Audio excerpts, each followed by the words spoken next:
Welcome back, Northwest Fencing Center. Today, on our fourth in our HIIT workout series, we're going to be walking through another series of exercises to keep us on our high intensity interval training. It allows us to get quick workouts in on a regular basis and continue to build our strength over time. So with that, let's jump straight into it.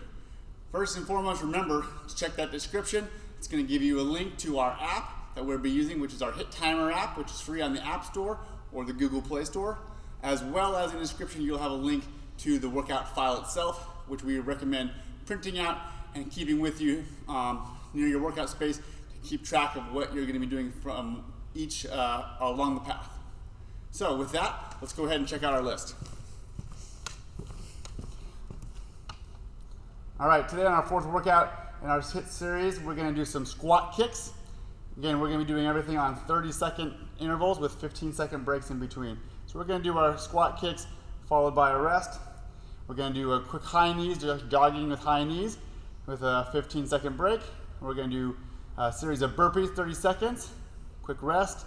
We're going to do reverse plank, rest, lunge with twist, and finally we're going to do a crossover crunch. On these crossover crunches, we can do them without anything, or this is where I'd grab your fencing mask or a medicine ball. But we're going to be doing this with a fencing mask today as I demonstrate it. This will be a good one. This is going to be the big crescendo, tough one to finish with, but then we'll get our 60 seconds of rest and repeat. We're going to do 4 total sets of this. So remember that when you're going and putting it in your Tabata timer app right here in the small print, that's going to be all of the data that you want. So let's go ahead and grab our app. All right, we got our app loaded up. So as you can see from before, we talked about it. We have our 15 seconds to prepare. We're going to give ourselves 30 seconds of work. All of our work today is going to be in 30-second bursts. We're going to do 15 seconds of rest between each of those works. We're going to do 6 different exercises, so that's our 6 cycles.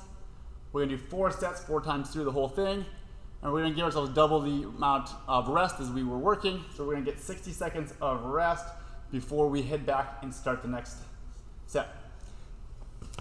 All right, with that, let's grab our workout and get over here. So first thing we're going to be working on is our squat kick.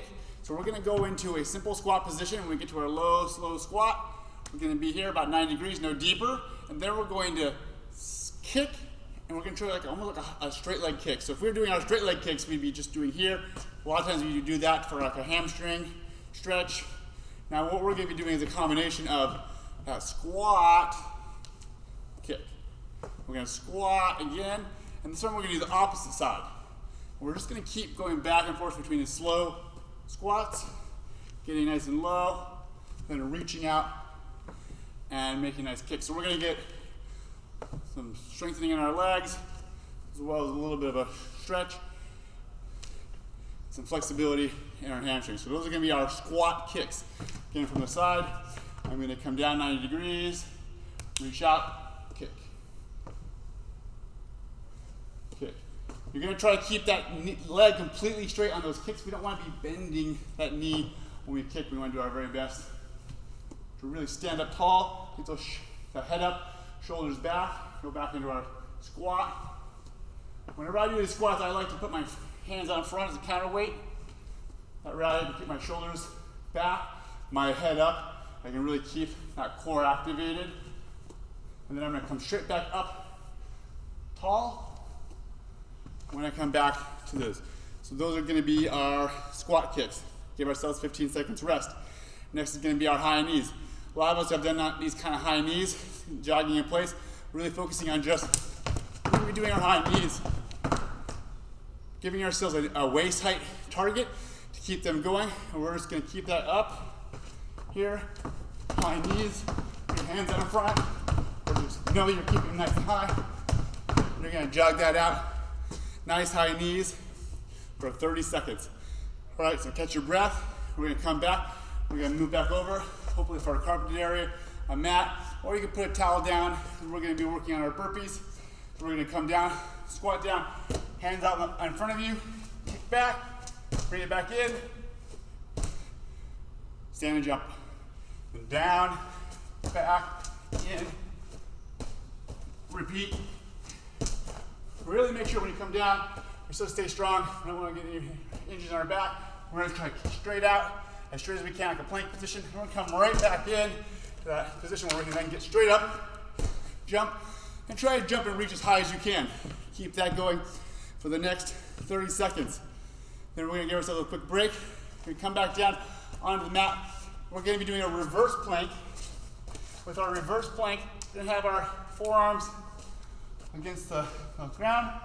And what we're going to do is just hold this position. So we're going to go from laying on the mat, elbows down, toes pointed, and we're just going to then elevate our hips so that we're in one straight line for the next 30 seconds. So really try to keep that up. Don't sag in the middle. Really keep it up as high as you can. Look up and enjoy the ceiling you have in front of you.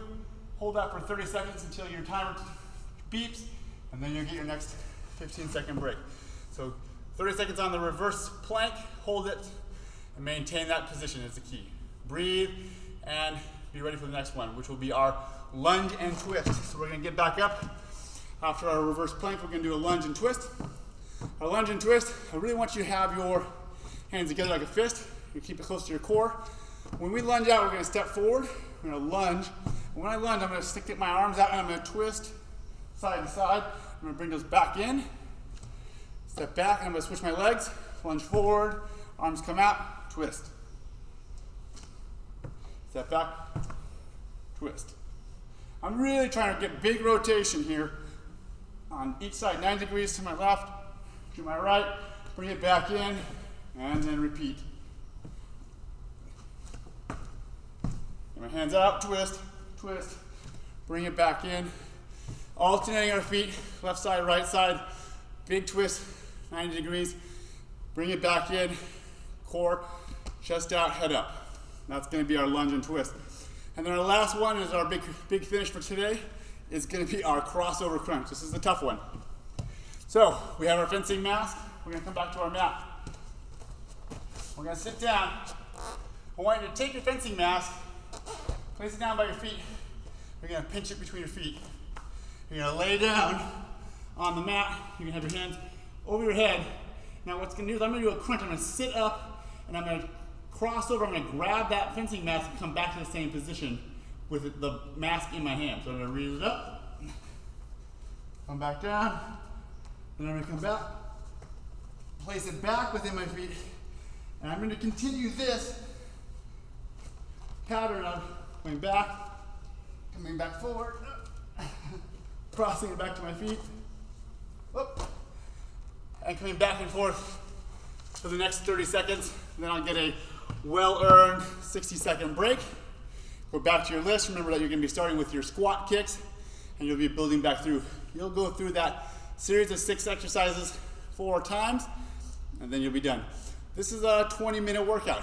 It's high intensity, just as the title indicates, and it's going to give you a lot of good, diverse exercises to really push yourself. Remember to go through the video to know which of them you're doing. Print out the form, have your app for your HIIT timer ready. Any HIIT timer will do, and go to it. The focus here is that we're going to be doing this not once a week, but multiple times throughout the week. This is something that you can do at least once daily. But it's not recommended to do this more than 1 time per day. You can do other things on top of this if you want to do other supplemental workouts, but it's advised to only do 1 HIIT workout a day, but to try to do them on a regular cadence to build up strength and endurance. I hope you find this video helpful. Please remember to like and subscribe to get more updates. Make sure you have your app. Give us comments and feedback on how you like this. And until next time, we hope you enjoyed this. Stay fit, and we'll see you there.